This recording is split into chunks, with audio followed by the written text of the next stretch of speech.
Hola, buenos días de nuevo. En este vídeo, el tercero ya de este curso, de esta píldora sobre currículum, lo que vamos a hacer, como ves, es seguir hablando de una de las claves fundamentales de un currículum ahora mismo, un currículum con éxito, un currículum que vaya a convencer a alguien de recursos humanos, que es la adaptación de este currículum a la oferta de empleo que tengas delante, ¿no? Para poder hacer esto, como comentaba en vídeos anteriores, la idea es que si estás leyendo ofertas de empleo, estés clasificándolas en 2, 3, 4 grupos, por ejemplo, ¿no? De forma que te des cuenta un poco de los patrones comunes, de los requisitos que se piden habitualmente, etcétera, de dónde le dan más intensidad, ¿no? De qué están requiriendo más, de forma que puedas tener unas plantillas de este tipo ya un poco preparadas antes de aplicar a esa oferta, para que te ahorre trabajo en definitiva a la hora de hacer la aplicación, ¿no? Esto de adaptar no es un capricho, ni mucho menos.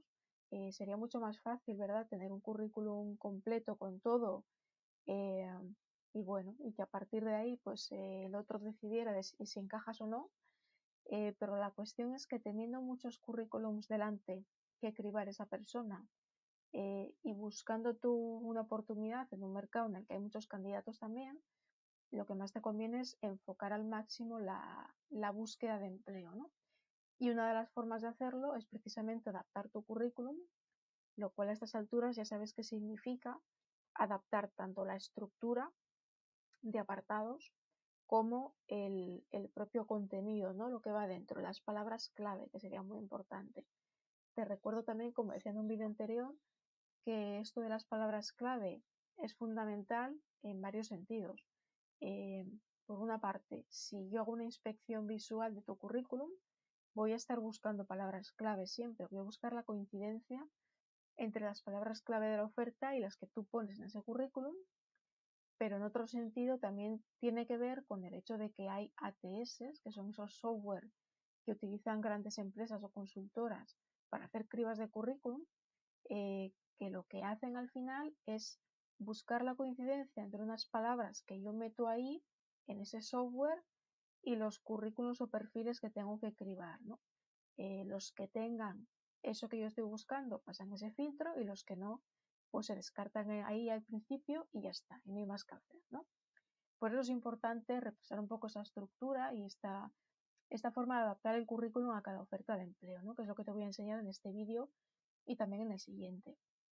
En este te estoy poniendo el currículum a la derecha que habíamos visto en el vídeo 2, el vídeo anterior, y a la izquierda tienes el currículum que voy a utilizar también en el siguiente vídeo, que ya está adaptado a cierto tipo de ingeniería en este caso, ¿no? Si recuerdas el caso de María, María era ingeniera industrial, especializada en varias cosas, en el caso de proyectos, por ejemplo, y en su caso concreto, hablando con ella, se determinó que era interesante hacer un currículum específico preadaptado para ofertas que tuvieran que ver con dentro de la ingeniería industrial, de los proyectos de ingeniería industrial, con los que tengan que ver con taller industrial, proyectos de taller industrial específicamente, ¿no? Por eso en este vídeo quiero contarte un poco eh, estos pequeños cambios que se hicieron en la estructura y en las palabras, para que veas un poco la diferencia, sobre todo entre el currículum anterior, el de la derecha, y este. Y en el siguiente vídeo me voy a quedar solamente con este currículum adaptado a taller para poder explicarte un poco más con calma lo que es el contenido concreto, ¿no? Cómo se adaptó en cuanto a palabras claves, digamos. Por tanto, centrándonos ahora un poco más en el tema de la estructura de este nuevo currículum de taller industrial, el de la izquierda, vas a ver que más o menos a simple vista parece igual, pero sí que hay alguna pequeña diferencia que ya ves, sobre todo en la parte de experiencia profesional, el apartado de experiencia de taller industrial, y el apartado de habilidades, competencias, cambiado de sitio, y un apartado que no aparecía antes, que era el de proyectos participados, ¿no? Es un poco las diferencias fundamentales. Repasando poco a poco esa estructura, podemos decir que el encabezamiento es más o menos igual, con la diferencia de que hemos cambiado, hemos metido algo, una palabra clave en el titular profesional. En este caso metemos obviamente la cadena de palabras proyectos taller industrial porque es lo que nos interesa destacar. En cuanto a la columna de la derecha, apartado sobre mí, antes se llamaba perfil, pero esto es un poco indiferente lo que es el nombre.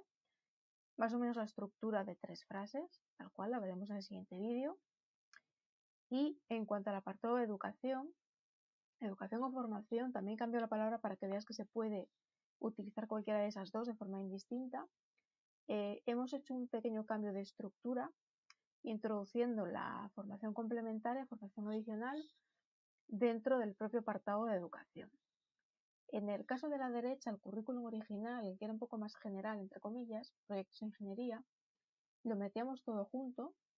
Te comentaba que se podía hacer, el grado, la ingeniería, el máster, etcétera, ordenados en función de la importancia que le quieras dar. Es decir, si el máster te interesa más, lo vas a colocar primero que el grado, por ejemplo. Y luego el listado de cursos que suelen ser 2, 3, 4 que tengan que ver directamente con el objetivo de este currículum, ¿no? De la oferta. En el caso del currículum de María, el cambio en la estructura ha sido el currículum de taller industrial, en concreto este de la izquierda. El cambio ha sido dentro de educación hacer una división y poner formación adicional. Apuntar que específicamente estos cursos son de formación adicional y no son cualquier formación. Sobre todo interesa cuando tú quieres remarcar que tienes una formación complementaria en esa temática. Esto sobre todo suele pasar porque en la oferta de empleo directamente se apunta o se pide, se requiere que tú tengas una formación complementaria en la temática de taller industrial, en el caso de María Pérez, ¿no? Muchas veces se pone así tal cual en las ofertas de empleo y por tanto te podría convenir utilizar esta fórmula, formación adicional o complementaria, y apuntarlo. Podrías hacerlo como está aquí en el currículum de la izquierda, educación y dentro la formación adicional, o también podrían ser dos apartados, educación y formación adicional, dos apartados en vez de un subapartado, por ejemplo, ¿no?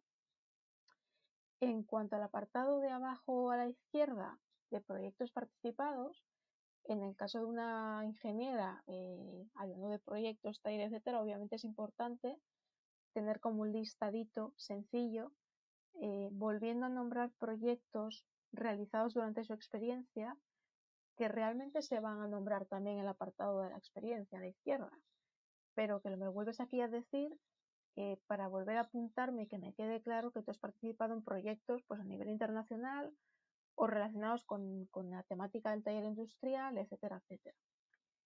Esto para un ingeniero está bastante claro, y luego hay otro tipo de perfiles a los que podría convenir tener un apartado ad hoc, digamos, ¿no? Creado específicamente para destacar algo.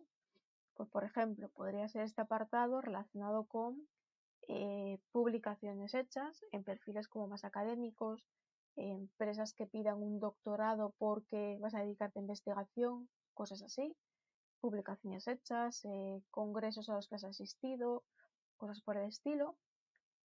O, por ejemplo, algo mucho más sencillo y mucho más habitual en muchos currículums, que sería dedicar un apartado pequeño a colocar idiomas. Te llamas idiomas, pones un poco el listado con el nivel. Mejor casi poner C1, B2 o lo que sea de cada idioma que colocarlo con unas barras o unas gráficas, básicamente por el tema de los ATS, para que permita ese software leer mejor el documento. También podría ser, por ejemplo, un apartado dedicado a software o cierto tipo de software o competencias interpersonales, que yo no soy muy fan, pero sí que es verdad que en ciertas ofertas de empleo se piden, algunas con mucha intensidad, pues una persona muy proactiva, trabajadora en equipo, no sé qué, también se podría poner aquí, por ejemplo, ¿no? En cuanto a la columna de la izquierda, lo que hemos hecho es arriba del todo colocar habilidades técnicas, que vendría siendo como en el currículum de la derecha lo que aquí se llamaban competencias. Aquí le hemos llamado habilidades y hemos especificado que son técnicas, es decir, son referidas a proyectos de taller industrial, y hemos colocado pues algunas que tienen que ver con funciones del propio puesto de trabajo, propuestas técnicas, proyecto, presupuesto, taller industrial, etcétera, y otras que son más del tipo programas manejados, software, herramientas, etcétera, ¿no? Como AutoCAD, Photoshop, Office, etcétera, etcétera. La razón de ponerlo arriba, por encima de la experiencia, obviamente, tiene que ver con el hecho de destacarlo, ¿no? De decir, es que yo, dentro de la ingeniería industrial, de lo que más es taller industrial, ya te lo cuento aquí desde el principio, ¿no? Esta sería otra forma de apuntalar la idea de que tú en lo que eres especialista es en esto, digamos. Y luego está el apartado de experiencia laboral, que aquí hemos introducido un cambio que me parece muy relevante, muy utilizado, muy poco utilizado en los currículos en general, que es el de dividir la experiencia laboral en grupos.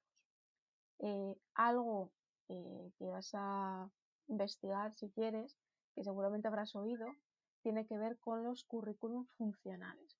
Currículum funcional significa más o menos algo como lo que está aquí, que sería dividir tu experiencia en grupos, en función de las funciones realizadas, ¿no? Pues, por ejemplo, en el caso de María, una función tiene que ver con proyectos de área industrial y otra con proyectos de ingeniería industrial de lo que sea, de otra cosa distinta que no sea talleres, por ejemplo, ¿no? Lo que haríamos realmente sería hacer un currículum más que funcional puro, sería un currículum funcional más bien mixto, funcional mixto o mixto directamente. Lo cual significa que yo la experiencia la puedo dividir, por ejemplo, en dos grupos, que sería lo más habitual. Siendo el primer grupo, lo dedicarías a la función relacionada directamente con la oferta de empleo, con el grupo de ofertas de empleo a las que estás aplicando, en el caso de María, las que tienen que ver con taller industrial, y otro apartado más abajo al que dedicas menos espacio, dedicado a otra experiencia dentro de la ingeniería o también puede ser otra experiencia en ingeniería de lo que sea, ¿no? Por ejemplo, puede ser otra en general o puede ser una ingeniería distinta. Dentro de cada una, cuando digo que es mixto, me refiero a que se ordena dentro de cada una de las funciones, de cada uno de los apartados, subapartados de la experiencia, de forma cronológica. El tema cronológico es muy importante en los currículums, sobre todo, fundamentalmente, porque necesitamos saber cuánto tiempo de experiencia tienes, haciendo cada cosa, ¿no? Haciendo qué, en concreto, dónde, en qué puesto de trabajo, con qué funciones, que al final están seleccionadas y ordenadas, y con qué logros o en qué proyectos, ¿no? Por eso decía antes que se repiten proyectos aquí y aquí. Las fechas hay que ponerlas. Por eso digo que es mejor hacer un currículum mixto con funciones y fechas que solamente funcional, que sería solamente las funciones, ¿no? Si no, esto puede provocar un descarte. Si tengo muchos currículos que mirar y no me indicas tu fecha, la fecha de la experiencia, yo podría directamente descartarte, porque no tengo tiempo para preguntarte, mandarte un mensaje y decirte, oye, pero ¿cuánto tiempo estuviste haciendo esto realmente? ¿No? Sería un poco esta la idea en este caso. Lo que más me interesa es que te quedes con la idea de que la experiencia laboral, hablando un poco de adaptar la estructura del currículum, que es en lo que estamos en este vídeo, sería idealmente, en muchos casos se puede hacer, dividirla por grupos de funciones, colocar dentro de las experiencias ordenadas por fechas y dentro de cada una destacar las funciones, logros, proyectos o lo que sea que más te puedan convenir contar, ¿no? Por lo demás, a la hora de contar la experiencia no hay mucha diferencia, ¿no? Es simplemente saber seleccionar la información y colocar dentro la palabra clave. De esto de las palabras clave hablaremos en el siguiente vídeo, ya centrándonos solamente en este currículum de la izquierda, que es el dedicado a los proyectos de taller industrial. Nos vemos ahí.